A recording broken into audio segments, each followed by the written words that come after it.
if you saw, but on Saturday we released a show that was a broker spotlight sponsored by Remen Wholesale with Trevor Barrett with Barrett Financial Group. It's really cool, and that video, of course, is going to help him and his company get in front of a bunch of real estate agents in his area. And if you would like to do that, if you're a mortgage broker and you'd like to participate with the broker spotlight, all you got to do is click the banner you see on your screen here, right down below, or over on your right, fill out the form. We'll get a hold of you and we'll get something started. The broker spotlight sponsored by Remen Wholesale.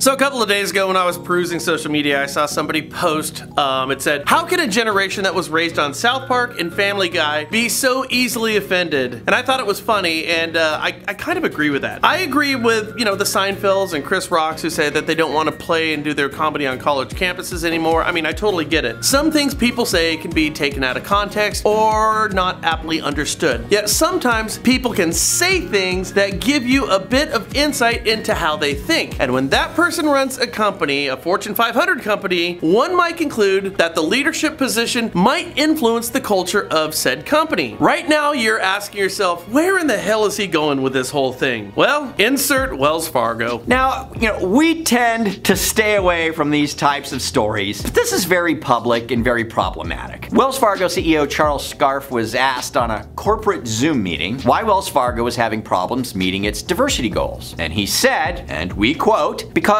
there were not enough qualified minority candidates." Guess what? That didn't go over very well. Now, of course, when Scarf realized how badly this went over, he did what everyone always does. He walked back to his comments. But he didn't really do it in a great way. Here's his quote. "There are many talented, diverse individuals working at Wells Fargo and throughout the financial services industry, and I never meant to imply otherwise." That's what he said. Okay, so if there are so many talented, diverse minority individuals, then let's go back to the initial question that started this whole mess. Why is Wells Fargo having a hard time meeting their diversity goals if there are so many talented, diverse individuals? Now, when you go through the logic, doesn't this make it more problematic for Scarf? Because if you have qualified candidates and you don't hire the qualified candidates and you add his initial comment, what's the only conclusion one can draw? I guess that would be that Wells Fargo has legitimate diversity issues and it starts at the top. And Scarf isn't savvy enough to hide his biases. Question, how can Wells Fargo keep this guy on board right now? Right? That's a good question, but you have to understand, Scarf, he wasn't done with bad enough. He just kept his mouth moving. Yeah, and following this exchange, Scarf had the unbelievable audacity to say, "Across the industry, we have not done enough to improve diversity,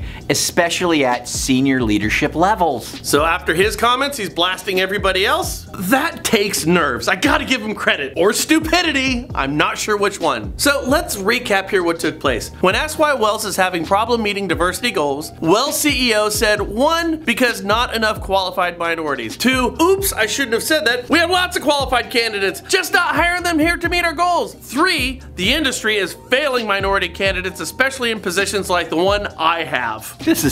Listen, we have no fewer than 7 regulatory agencies that govern companies like Wells Fargo. This is a publicly traded Fortune 500 company that's known globally. This has always been unacceptable, but considering the climate in our country right now, it's unbelievable. So what's the next move? Well, Wells, federal and state regulators need to take actions against these very public statements and send a message that we not only can but will be better and inclusionary with our actions and our words. What are your thoughts on these comments? And what are your thoughts on the diversity issues that are going on within the financial industry? Leave your comments down below. We'd love to see them. Also, do us a favor, share this one, click the Facebook button. And if you're meeting us for the first time, you can subscribe to us by getting our mobile app, which can get done like this. Download the National Real Estate Post mobile app today. Available on Apple Store and Google Play. Just search National Real Estate Post.